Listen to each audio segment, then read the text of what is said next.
सांबा में बैनुल-अक़वामी सरहद पर कल हलाक किए गए दरअंदाज की लाश को आज पाकिस्तान के हवाले कर दिया गया। बीती शाम चक फकीरा पोस्ट पर सरहद पर मुश्तबा नकलो हरकत के बाद चौकी पर तैनात जवानों ने कार्रवाई की और एक दरअंदाज को हलाक कर दिया था, जिसके बाद पाकिस्तानी ड्रोन को सरहद पर देखा गया था और बीएसएफ को हाई अलर्ट कर दिया गया था। आज बीएसएफ और पाकिस्तानी रेंजर्स के बीच फ्लैग मीटिंग मुनक्किद की गई। इस दौरान दरअंदाज की लाश को पाकिस्तानी रेंजर्स के हवाले किया गया। बीएसएफ के मुताबिक महलूक की शनाख्त चमन खुर्द शकरगढ़ पाकिस्तान के अब्दुल हमीद के तौर पर की गई है। वादे है कि यह वाक़या एक ऐसे वक्त पेश आया जब बीएसएफ ने यहां पर हाल ही में एक टनल का पता लगाया था। कहा जा रहा है कि नगरोटा इनकाउंटर में मारे गए चारों जैश मिलिटेंट इसी टनल के जरिए जम्मू कश्मीर में दाखिल हुए थे। नगरोटा हमले के बाद पहली बार भारत पाक अंतर्राष्ट्रीय सीमा पर बीएसएफ और पाकिस्तान रेंजर्स के बीच आज कमांडर लेवल की फ्लैग मीटिंग की गई, जिसमें बीएसएफ के अधिकारी भी मौजूद थे और पाकिस्तान के रेंजर भी मौजूद थे। और जिस तरह से आपको बता दें कि कल शाम को देर रात पाकिस्तान की तरफ से एक घुसपैठ करने की कोशिश कर रहा था, जिसको बीएसएफ ने मार गिराया था और आखिरकार पाकिस्तान आज उसकी बॉडी लेने पर मजबूर हो गया। और शाम सुंदर, news 18 international border, Samba. Jammu Kashmir जमीन घोटाले में बड़ा खुलासा हुआ है। साबिक वज़ीर आला व नेशनल कॉन्फ्रेंस के सदर फारूक अब्दुल्ला पर 7 कनाल अराजी पर गैर कानूनी कब्जे का इल्ज़ाम है। इसके अलावा रोशनी एक्ट की आड़ में एनसी दफातर के लिए जम्मू और श्रीनगर में ज़मीन फराहम कराई गई तो फारूक अब्दुल्ला की बहन सुरैया मुत्तू को भी फ़ायदा पहुँचाया गया। पेश है रिपोर्ट।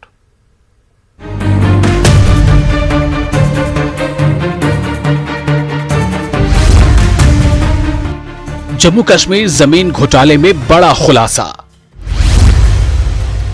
फारूक अब्दुल्ला पर सरकारी जमीन पर गैर कानूनी कब्जे का इल्जाम। फारूक अब्दुल्ला की बहन को भी फराहम की गई जमीन। रोशनी एक्ट की आड़ में एनसी दफातर की जमीन भी की गई हासिल।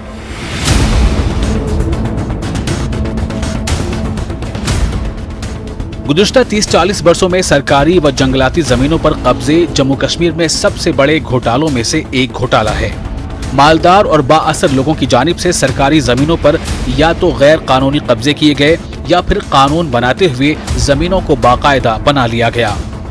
जम्मू कश्मीर हाईकोर्ट ने इस बड़े घोटाले पर से पर्दा उठाया है।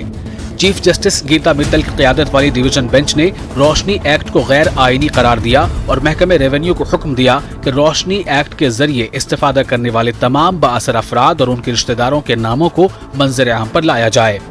अदालत ने रोशनी एक्ट के अलावा भी सरकारी जमीनों पर कब्जा की गई अराजियात की तफसील फराहम करने का हुक्म दिया और कहा कि अंदरून 4 हफ्ते इस ज़िम्न में तफसीलात सरकारी वेबसाइट पर जारी की जाए। अदालत के इसी हुक्म के बाद सियासतदानों, ब्यूरोक्रेट्स, ताजिरों समेत दीगर आला ओहदों पर फायज रहे अफराद के नामों का इंकशाफ हुआ है। पीडीपी के साबिक लीडर व साबिक वजीर हसीब द्राबू, साबिक वजीर व कांग्रेस लीडर मजीद वानी, साबिक वजीर दाखिला व एनसी लीडर सज्जाद किचलू, जेके बैंक के साबिक चेयरमैन MY खान और रिटायर्ड IAS अफसर मोहम्मद शफी पंडित का नाम फहरिस्त में शामिल है। ज़राए के मुताबिक नेशनल कॉन्फ्रेंस के सदर व साबिक वज़ीर आला डॉक्टर फारूक अब्दुल्ला जम्मू के सुंजवन में सरकारी ज़मीन पर कब्जा करने में मुलविस हैं। साबिक वज़ीर आला ने सरकारी जंगलाती अराजी पर रिहाइशगाह की तामीर की है। हाईकोर्ट की हिदायत पर की गई महकमे रेवेन्यू की जांच में असर रसूख रखने वाले सियासतदानों, ब्यूरोक्रेट्स और ताजिरों के सरकारी ज़मीन पर कब्जों का पता चला है। बताया जाता है कि फारूक अब्दुल्ला ने साल 1998 में जम्मू के सुंजवन में मुख्तलिफ मकामात पर अलग अलग जमीन मालिकान से 3 कनाल जमीन हासिल की थी। ताहम एनसी के सीनियर लीडर ने 3 कनाल जमीन पर मिल्कियत हासिल करने के बजाय आसपास की सरकारी व जंगलाती अराजी की 7 कनाल से ज्यादा जमीन को गैर कानूनी तौर पर अपने कब्जे में ले लिया। ये न सिर्फ गैर कानूनी तौर पर कब्जा बल्कि धोखाधड़ी का भी मामला है। अगर इस जमीन की मौजूदा मार्केट कीमत देखें तो ये तकरीबन 10 करोड़ रुपए होगी। फारूक अब्दुल्ला की बहन सुरैया मुत्तू को भी रोशनी एक्ट के जरिए फायदा पहुंचाया गया। सुरैया मुत्तू को 3 कनाल 12 मरला जमीन हासिल हुई। हालांकि इस जमीन को बाकायदा बनाने के लिए इन्हें 1 करोड़ रुपए की फीस अदा करनी थी, ताहम वो आज तक सरकारी खजाने में जमा नहीं की गई है। श्रीनगर और जम्मू में नेशनल कॉन्फ्रेंस के दफातर के लिए भी रोशनी एक्ट की आड़ में जमीन ली गई। ज़राए के मुताबिक जम्मू में एनसी के शेर कश्मीर भवन के लिए 3 कनाल 16 मरला और श्रीनगर में एनसी के नवाए सुबह ट्रस्ट के लिए 3 कनाल 16 मरला जमीन फराहम की गई। नेशनल कॉन्फ्रेंस के एक और लीडर सैयद अली आखून ने मुबैना तौर पर जम्मू के सुंजन इलाके में ही एक कनाल सरकारी जमीन पर गैर कानूनी कब्जा कर लिया। रेवेन्यू डिपार्टमेंट के लिस्ट में एक साबिक जज के बेटे अशफाक अहमद मीर का नाम भी शामिल है। मीर पर भी एक कनाल सरकारी अराजी पर कब्जे का इल्जाम है। इनके अलावा असलम गोनी, जेके बैंक के साबिक चेयरमैन MY खान और ताजिर मुश्ताक छाया भी इसी इलाके में जमीन पर कब्जा करने वालों में शामिल हैं। इन अफराद की जानिब से तकरीबन 30 कनाल जमीन पर गैर कानूनी कब्जा किया गया, जिसकी मौजूदा मार्केट कीमत लगभग 40 करोड़ रुपए होगी। CBI इस पूरे मामले की जांच कर रही है। अब देखते हैं आगे कौन कौन से नामों का इंकिशाफ होता है। Bureau report, news 18 Urdu. National conference के तर्जुमान इमरान नवी डार ने फारूक अब्दुल्ला पर रोशनी एक्ट से इस्तेफादा करने वाली खबरों को गलत करार दिया। इन्होंने कहा कि बदनीयती के साथ ये खबरें फैलाई जा रही हैं। NC तर्जुमान ने कहा कि फारूक अब्दुल्ला ने श्रीनगर और जम्मू में अपने घर के लिए रोशनी स्कीम से इस्तेफादा नहीं किया है और जो खबरें आ रही हैं वो गलत है। वहीं मरकजी वजीर रविशंकर प्रसाद ने इस पूरे मामले की मुकम्मल जाँच और सरकारी ज़मीन वापस लेने की मांग की है। साबिक वजीर हसीब दराबू ने कहा कि इन पर लगे इल्जामात सही नहीं हैं। जम्मू कश्मीर हाई कोर्ट ने अनकॉन्स्टिट्यूशनल डिक्लेयर कर दिया और कहा गया कि इसके अंतर्गत जिन लोग को जमीन मिली है उसकी पहचान की जाए, उसको पब्लिक किया जाए, उसकी डिस्ट्रिक्ट वाइड सूची बनाई जाए। इस पूरे मामले की गंभीरता से जांच होनी चाहिए और जैसा हाई कोर्ट ने कहा है, ये सारी जमीन उन लोगों से वापस ली जानी चाहिए। तो पहले ये बताइए कि आरोप किसने लगाया है? जहां तक मेरी जानकारी है, स्टेट गवर्नमेंट ने आज सुबह या कल रात को अपने वेबसाइट पे लिस्ट ऑफ बेनिफिशियरीज का नाम जारी किया है, उसमें मेरा नाम भी है। तो ये स्कैम का एलिगेशन कहां से आया, मेरी समझ ये नहीं आता है। ये तो मीडिया का क्रिएशन है कि साहब स्कैम है, उसमें आप भी हैं। जहां तक मेरी जानकारी है, एक लिस्ट ऑफ बेनिफिशियरी आया है कि किस किसने रोशनी एक स्कीम थी। ये स्कैम कब बन गई, ये अब जानकारी इसमें होनी चाहिए। पहले स्कीम थी जिसमें अवेल किया। अब जो मेरा मसला है, मैं लार्जर रोशनी स्कीम की बात नहीं कर रहा हूं, मैं कह रहा हूं जहां पे मेरा नाम आया है। जिस जमीन के बारे में आप बात कर रहे हैं, 1956 में मेरे नाना ने खरीदी अपनी बेटी के नाम।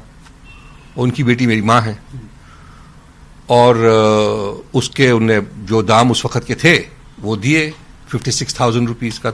और है ये एक कनाल, और मेरे पास जो मेरे नाम का है वो पूछते नहीं है कि साहब उसमें विरासत भी मिला मुझे, और जो प्रीमियम भरना था सरकार ने तय किया वो प्रीमियम भरा।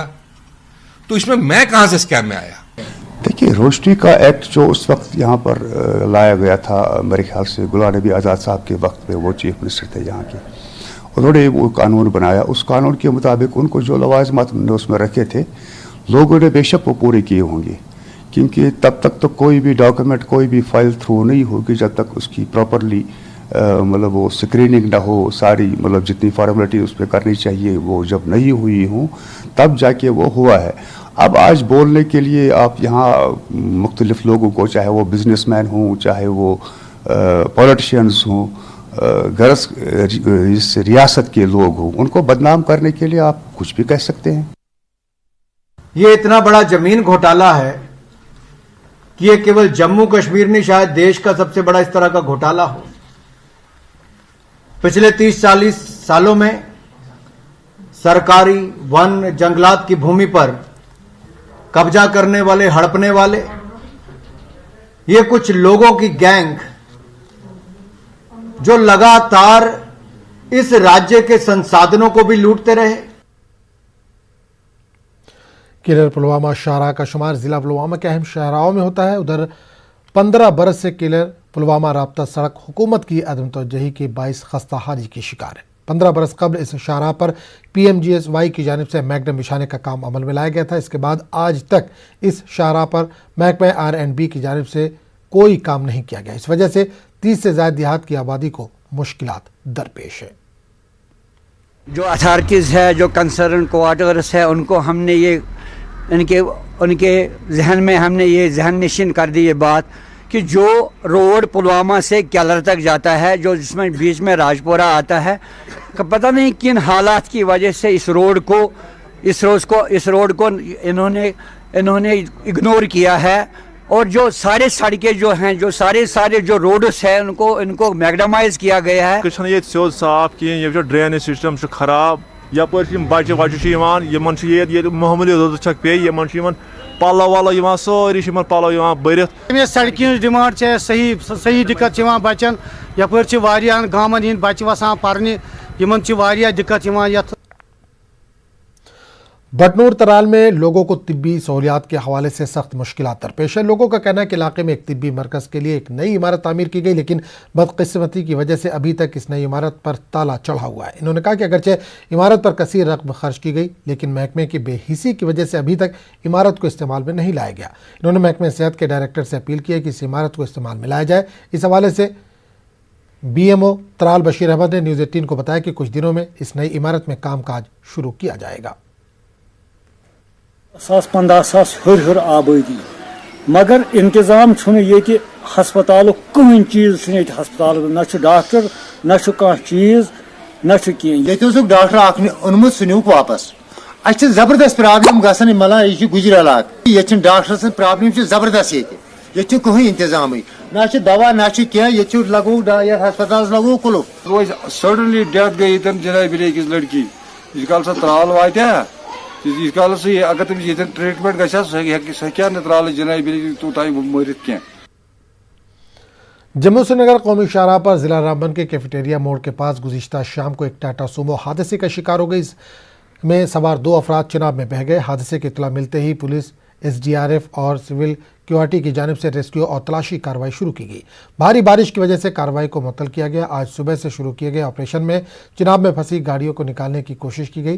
رضاکاروں نے بڑی محنت کی تاہم دریا چناب کے تیز بہاؤ کی وجہ سے گاڑی تک پہنچنا مشکل رہا. آپریشن کو کل تک کے لیے ملتوی کر دیا گیا ہے. گاڑی میں سوار 2 افراد مایا سنگھ اور پروندر سنگھ کا اب تک کوئی پتہ نہیں چل سکا ہے. شام کو 6:30 بجے 7 کے قریب ایک میرا لڑکا اور ایک میرا چھوٹا برادر گاڑی لے کے روڈ سے رامن کی طرف آ رہے تھے. گاڑی دریا میں چلا گئی اور اپیل کرتے ہیں نویدن کرتے ہیں کہ ان کی ڈیڈ باڈی ملنی چاہیے. نگروٹا انکاؤنٹر کے دن محمد پورہ کولگام سے تعلق رکھنے والے ایک ہی کنبے کے 2 نوجوان لاپتہ ہو گئے تھے. وہ ٹرک کے ساتھ بحیثیت ڈرائیور اور کنڈکٹر کام کر رہے تھے. اہل خانہ اور پولیس کچھ دنوں سے ان کی تلاش میں تھے. گزشتہ روز پولیس اور اہل خانہ کو اس وقت کامیابی حاصل ہوئی جب انہیں معلوم ہوا کہ دونوں دہلی پولیس کی تحویل میں ہیں. انہیں پوچھ تاچھ کے لیے حراست میں لیا گیا تھا. پولیس کے مطابق نوجوان کسی بھی غیر قانونی کام میں ملوث نہیں ہیں اور انہیں رہا کر دیا گیا ہے. اہل خانہ نے پولیس کی ستائش کرتے ہوئے ان کا شکریہ ادا کیا. مقامی لوگوں نے بھی خوشی کا اظہار کیا. نوجوان کو کل دہلی سے ان کے آبائی علاقے واپس لایا جا رہا ہے. سٹھا شکر گزار یہ کہ کولگام تھان کے پولیس ایس پی صٲبن DSP صٲبن DC صٲبن SHO صٲبن یم زن پرچہ ژوٚٹی یوت یمو کوٚر ٹیٖم ییٚتہِ روان یوتن لوکیشن یمن آئی توتن وٲتۍ یِم فوری طور تتہِ پٮ۪ٹھ کوٚر یمو کرنال پولیسس سۭتۍ اتھ رٲبطہٕ. انشاءاللہ رحمان خدایَن دیُت تتھ پولیس پارٹی تہِ تھوٚوُن عزت تار دِتُن باضٲبطہٕ. یُس زن سۄ سیبر کھل سیل تمو کوٚر اتھ منٛز انٹرفیئر. تمو وُچھ یہِ کیٛاہ دٔلیٖل چھِ تمن آسیا کُنہِ قٕسمُک شک حضرت سُہ درٛاو تمن نِش تِم درٛاے پاک. تمو کَرِ اَسہِ بچہِ حوالہٕ. اللہ تعالیٰ تھٲیِن تمن تہِ صحت سلامت. کشمیر پولیسس تھٲیِن عزت خداے. یہ کتہِ SP صٲبس آز عزت روٗد یِتھے کٔنۍ گژھِ ہمیشہ روزِ روزُن. DC صٲب تٲرۍ گٲمۍ صٲبن تہِ کوٚر اتھ منٛز مدد اَسہِ. اللہ تعالیٰ کٔرِن تٔمِس تہِ پنُن مدد. أسۍ چھِ سٮ۪ٹھاہ شُکُر گُزار. خبروں کا سلسلہ جاری رہے گا لیکن ایک چھوٹے سے وقفے